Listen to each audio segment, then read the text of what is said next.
Hey guys, how's it going? It's Al. It is the middle of March, but I'm here to talk to you about some fantasy football for 2020. I've got Evan Silva from Establish the Run, and we're going to go over his top 150 player rankings for this year. These are not ADP based. These are Evan's ideas of where he would like to draft players if you're doing best ball drafts. Obviously, nobody's drafting their friends and family league until August, but a lot of discussion goes on in the meantime. We have not hit NFL free agency yet. We have not hit the NFL draft yet, and there's a lot of things that are going to change, but this gives you a really great starting point from where to go and look where one of the best, most informed people in this industry is sitting on players who he's higher on, who he's lower on, where he's looking to take stands, and it really will put you in a great place. The more you think about fantasy football, the better you will be at drafting. And look, I'm the first person to tell you, I hate mock drafts. By the time you start doing mock drafts, people do 1 round, 2 rounds, and then you're just drafting against lists the rest of the way. I prefer playing best ball, and if you're going to do mock drafts, I would recommend doing a $1 best ball draft as your mock drafts, because fantasy football is a game that should be played for something. And when you've got people playing for something, they don't leave after the first couple of rounds, and you get a more true test, a better result of what you're going to expect when you get to your friends and family leagues.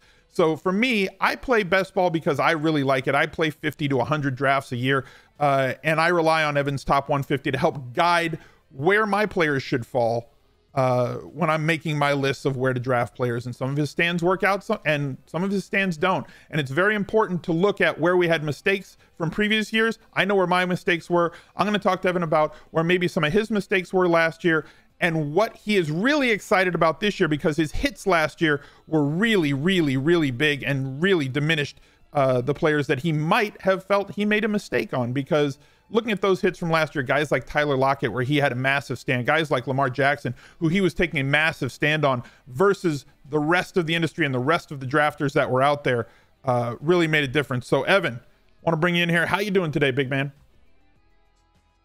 Doing well. I like that you make the point of that, early in the process, and that can be right after the draft. That could be now. That could be, in early July, drafting against people that have just a little bit of skin in the game. I mean, even if it's just like a draft for $1, it is better than going and trying to find a mock draft for free where people can drop out and end up drafting 8 quarterbacks because the auto picker took it. Definitely just drafting against people that have just a little bit of skin in the game is going to be much more informative, and you're just going to become a better drafter, and you're going to get to know where guys are going, get to know, how do you really feel from just a roster building perspective. I think that you just get better and better as a drafter the more that the draft. I mean, it's just like anything, like cooking eggs. Like you're going to be bad the first time, but you're going to get better every time that you cook eggs. For just playing basketball. I mean, practice helps make perfect. And when you do get to those drafts in August that have a lot of money behind them or have a lot of clout within your friends or whatever, those drafts that you really care about, the more drafts that you've done leading up to that, I think you're going to be better for those higher stakes drafts in August.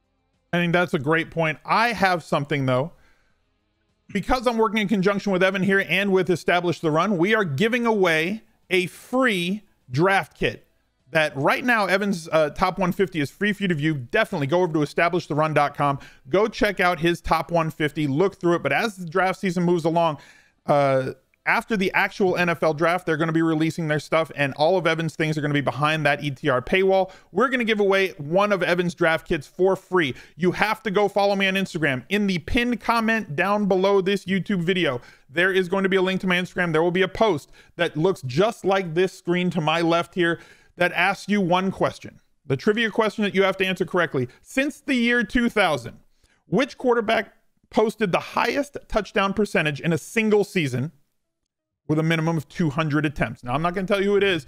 Of all the people who get the right answer, we will pick at random one winner, and that winner will be put in contact with ETR, and they will give you the credit for the free Evan Silva draft kit for your season-long league. So, Evan, let's get to your top 150 here.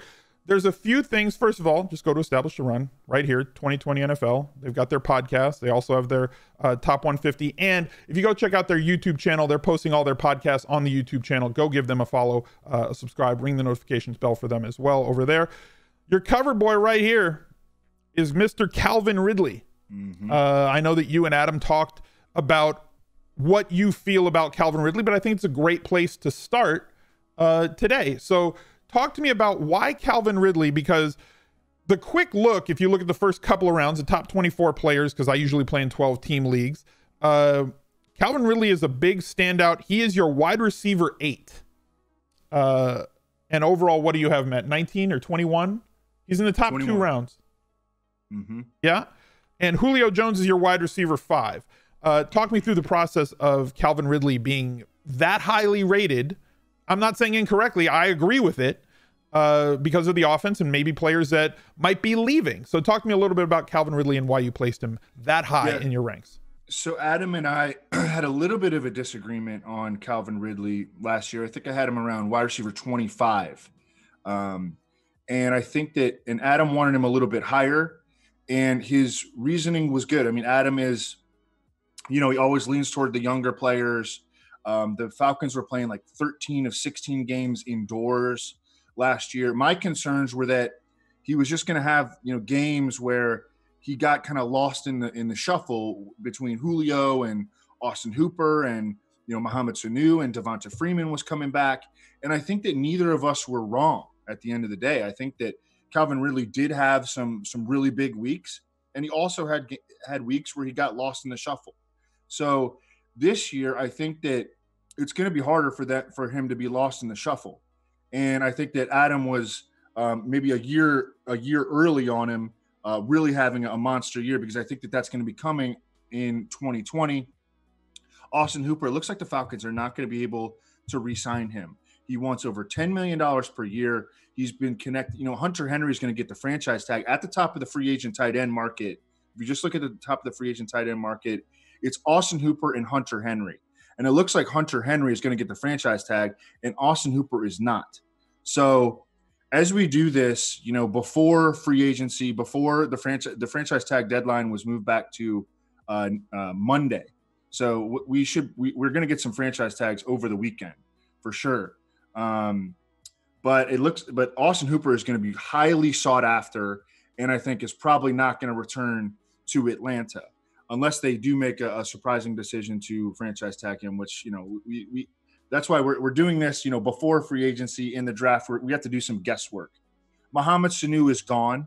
And then Russell Gage and Jaden Graham, if the season were, and it looks like Devonta Freeman is going to be gone too, because they're expected to release him. So Russell Gage, Jaden Graham, Brian Hill are now your starting third receiver, starting tight end, and starting running back on paper for the Falcons right now, who don't have a ton of salary cap space and have a lot of needs on defense and on the offensive line. So are they going to heavily invest in those positions? I don't know. It remains to be seen. I think that having Matt Ryan is one of the most stable quarterback situations in the league for Calvin Ridley. He's gotten better each year that he has been in the league. And Julio Jones is going to be entering his age 31 season. We're not ageists here, Evan. I mean, maybe with Larry Fitzgerald, but we're not going to be ageists on this podcast. In that same range, Calvin Ridley is your wide receiver 8 and 21 overall. Right above them, we have your first rookie, Jonathan Taylor from Wisconsin. Ran a 4.39 as he's listed here. Good size and speed ratio for him. Averaged 2,000 yards rushing per year when he was with the Badgers. How much does, because, okay, let me there's a couple of things I want to touch on here. One, Austin Eckler in the spot that he's in Los Angeles, with them paying him and not paying MG3, you have him at the RB12 and Jonathan Taylor at 11, both being listed as basically an RB1 based on where you've got them ranked. Now, look, I do these rankings as well, but I don't do a top 150 or a top 240.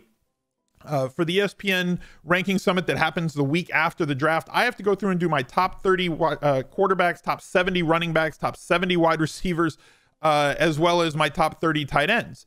but I don't go through and rank them versus other positions like you're doing here, which I think is much more difficult. Kudos to you. Kudos to everybody else that does the same thing. Mike Clay, JJ Zacharias, and everybody else. I just have to worry about one position. Much easier job for me. But I think I personally would have Austin Eckler above Jonathan Taylor. Not that it's splitting that many hairs. You seem to be really high on Taylor. Things can change as draft slots and if he goes to a situation where he can be the number one undisputed guy and handle all the work, I assume that that's how you're taking this, that a team is going to bring him in to basically be the guy with 300 plus touches this year. Yes. But I have become a little bit more concerned about that. And I think I'm actually going to move Jonathan Taylor down because I've been looking at Daniel Jeremiah's and Daniel Jeremiah right now is the most plugged in sort of mainstream NFL media guy right now. Gil Brandt is super plugged in, and he will come out eventually with his top, or I think he calls it his hot 150, hot 100, his top 100 prospects. Daniel Jeremiah right now has a top 50 prospects, and then he also has a mock draft out, and he's just super plugged in with people around the league. I mean, 2 teams tried to hire him to be their GMs. He's friends with everybody inside the scouting community. I mean, he's just and he's really, really respected, and everybody he's like just everyone thinks he's a great guy. So I mean, people talk to him, and Jonathan Taylor is not in his first round mock, and Jonathan Taylor is kind of low, I think in the 40s in his top 50. So that to me indicates that teams are maybe not quite as high on Jonathan Taylor as you would sort of think based on what he did in college. I mean, Greg Cosell was like, I don't understand why he's not getting comparisons to Ezekiel Elliott. And then he just goes to the combine and just flat crushes it. So a lot of it's going to come down to draft capital and where Jonathan Taylor goes in the actual draft. If he's not considered like a fringe first round prospect, within the next couple of weeks, then I think I'm definitely going to have to move him down. I'm probably going to move him down a few spots, when I go back in and shuffle things around tonight. Fair enough. Staying with rookies, but shifting to rookie wide receivers. Obviously, as we're saying, where these players end up and where players end up matched with the fallout from free agency is going to make a big difference in where they are and where they move, whether it's going to be climbing or sliding. And I see that you've grouped basically all the top rookie wide receivers in around the 120 range, from wide receiver 52 down to about wide receiver 57. And they're just all kind of grouped there. How much does landing spot matter to these rookie wide receivers? Or is it a case like A.J. Brown where the cream just ends up rising to the top, even though we thought that Tennessee was not going to be a really good landing spot for him last year? And he obviously, based on the results, went underdrafted. Or was that an anomaly of a situation where we don't expect to see it? Because obviously last year's rookie wide receivers was probably the best statistically since that ridiculous Odell Beckham rookie year where everybody kind of went off that was a rookie, and that's just not the norm. Is this just the new normal in the NFL, and players that have a path to targets? Kind of like somebody who was a big miss for me last year was Terry McLaurin, who I was taking P-Rich late in drafts, and McLaurin was the one to own. And I was taking D.D. Westbrook in drafts where DJ Chark was the one to own. Those were 2 of my major mistakes last year, where I just messed up, right? Like, my bad. But are we looking at situations with guys like Jerry Jeudy, who looks like a monster, and Henry Ruggs, who was an absolute burner at the combine, Justin Jefferson, who looks like he could be a stud, and a lot of people are on to Denzel Mims as well because of his side speed ratio. How much are these guys going to climb based on where they land? Or is there some of them who might land on a place where they don't look like they're going to have a path to 100 targets, but might turn into an A.J. Brown sort of a situation where the talent's going to exceed the role? Yeah, I think it's a really good question, and it's not an easy question to answer because, last year, I mean, just using that example of A.J. Brown, I mean, first of all, he really didn't make a big impact until the second half of the season. Yes. So we were looking like we were right for about half the season, and then we were awfully wrong. Terry McLaurin was a guy that, he was a 3rd round pick, and I mean, there were some reasons to think that he was going to be really good. The Ohio State system kind of typecast receivers into certain roles. Like you had Paris Campbell was their like drag route runner. You go look at Paris Campbell's like highlight tape from Ohio State. It's all like underneath drag routes. And then everything for Terry McLaurin is like intermediate and downfield. So you didn't see, like when you watch them play, you didn't see like a great route repertoire from either of them. And that made them hard to project. It made it hard for the NFL to project. That's why McLaurin went in the third round. Paris Campbell went, late in the second. And McLaurin looked like a guy, I mean, he should have gone in the first round, right? So that makes them hard to project from this standpoint. And I kind of explained it in the introduction. When I first made this top 150 and I started really digging deep into the rookie class, watching them, because like during football season, I can't like sit around and watch a bunch of college football, Of course not. So I have to like get caught up afterwards. And the reason that I grouped all these wide receivers together is because I just didn't know. So I just didn't know very much about them. So what I did is I grabbed all the guys that Daniel Jeremiah had projected in the first round. He had 6 wide receivers projected in the first round in his mock draft. And I just kind of jammed them in all together. And I was like, I'm going to start watching them, and start learning about him more. And Jerry Jeudy, I think absolutely is a guy that I need to move up.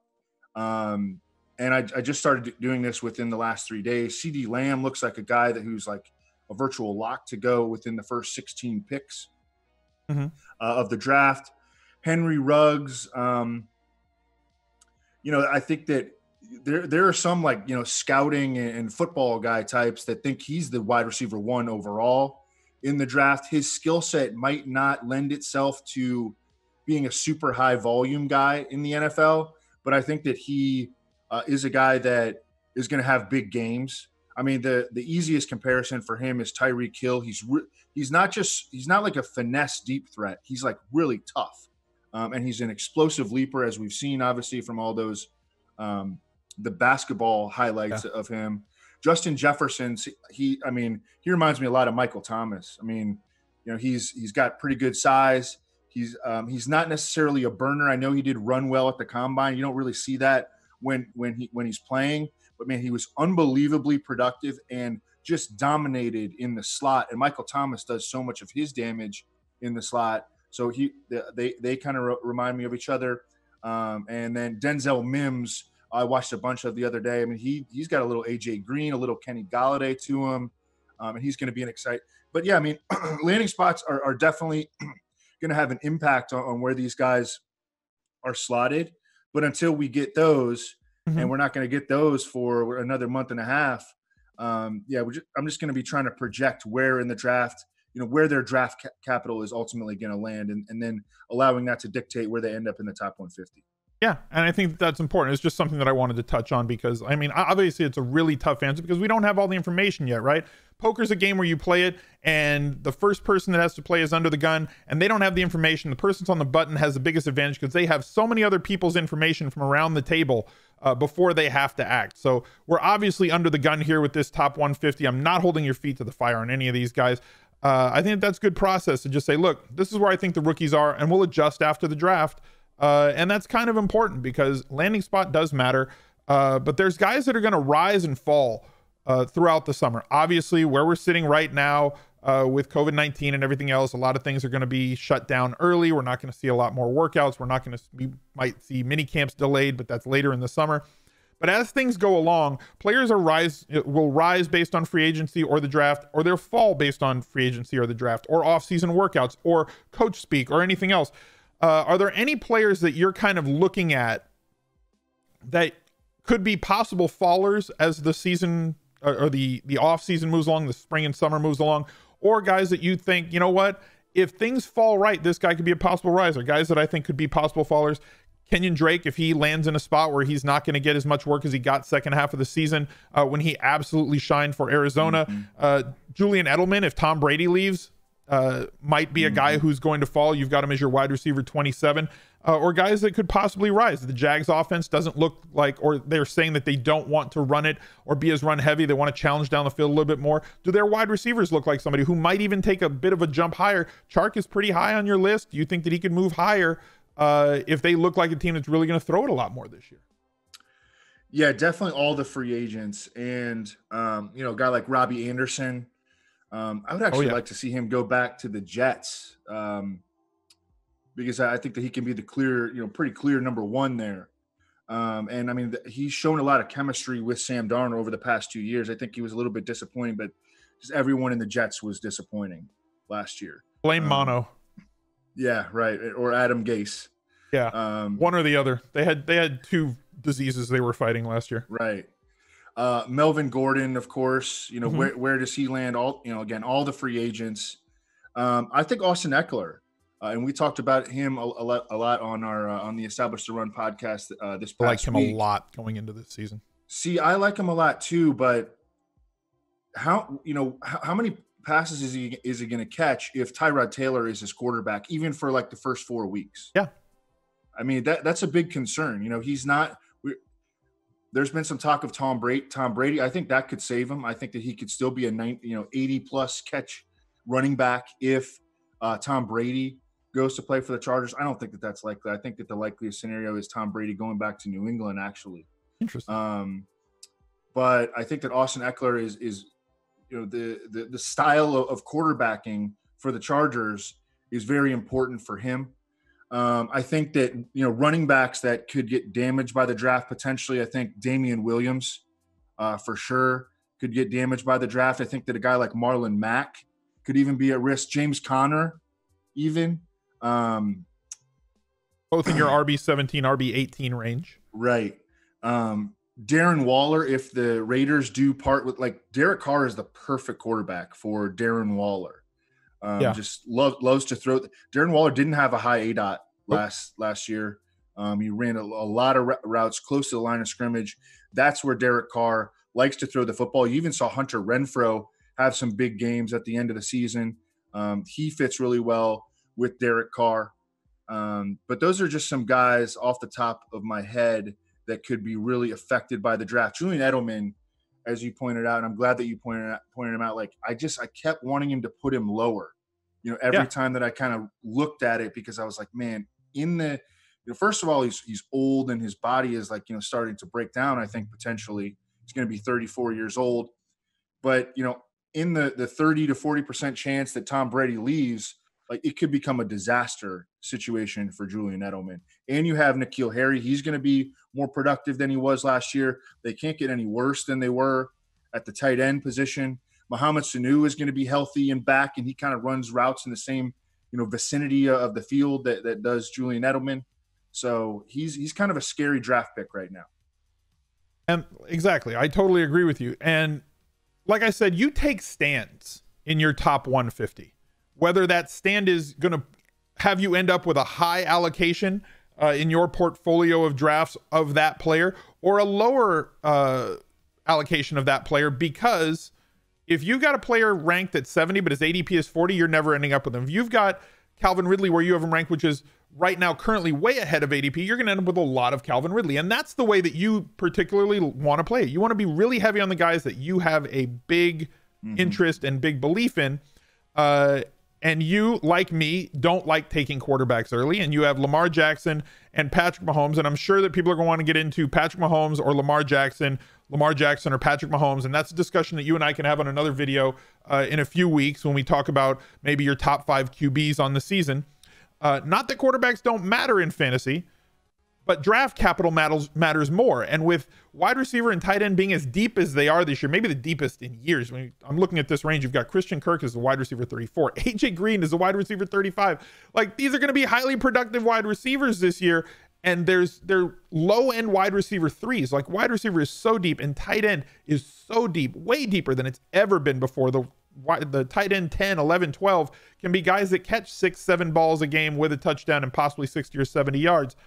I did not look at Lamar Jackson's ADP, but I believe that it's somewhere around the second, third, maybe the high 4th round is where I expect him to start going in drafts once they start going. But as you said here, prior year QB1s are annually overdrafted. So you have these top 3 quarterbacks lower, which means that you're not going to end up with them in your drafts, and you're advising people who read your stuff to probably not end up with them in drafts unless they fall to this range, correct? Right. Okay.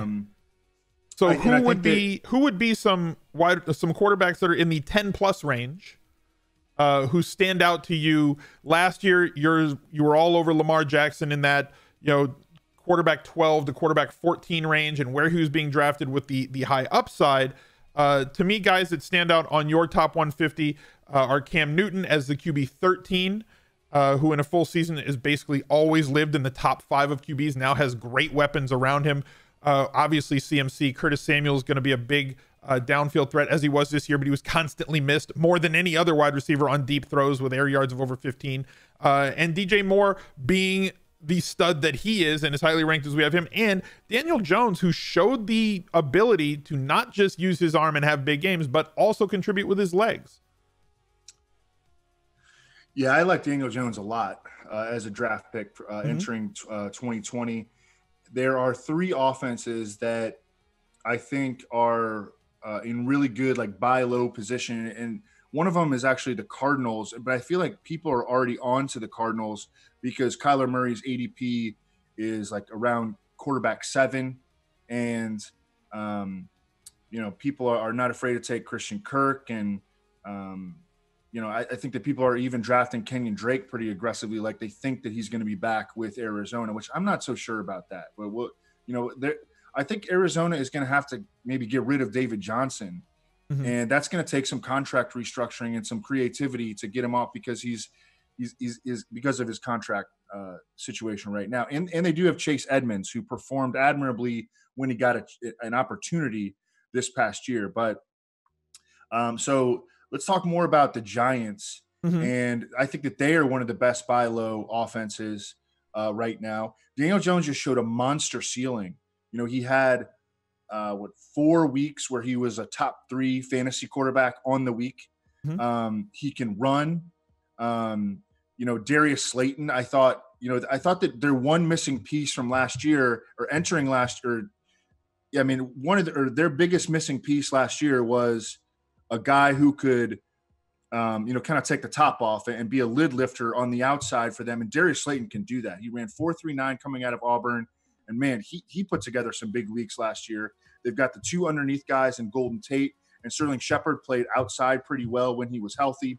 And then Saquon Barkley was injured all year, but we know what he can do. And I think that their offensive line, it can only get better. And I think their defense is going to be really bad again. I don't necessarily think the Giants are going to be good, but I think that they are going to be able to score points as long as Jason Garrett does not ruin this. And that's kind of the big obstacle. But yeah, Daniel Jones has big time fantasy sort of tools, and he's definitely one of my favorite, like, double digit round quarterback picks. Baker Mayfield to make a bounce back. We'll see on that, but I think that in the right range, he's going to be worth a risk. Jared Goff, there's still so many weapons with LA. They've still got that 3 receiver set. Tyler Higbee emerged down the stretch. Gerald Everett showed a lot. I hope that they get the Darrell Henderson more involved and add some explosiveness and juice to their rushing attack. And they did discover some pretty good rookie offensive linemen on the right side last year. So I think that they can make a little bit of a bounce back, and Jared Goff can have a little bit of a bounce back offensively. No one ever wants to draft Kirk Cousins, but he's going to have his shit. He's like a floor pick who will have some spiked weeks. And I think that Carson Wentz, I think the arrow is still pointing up on him. And, they're going to come back with this great 2 tight end set. And I think that they're going to add an explosive receiver.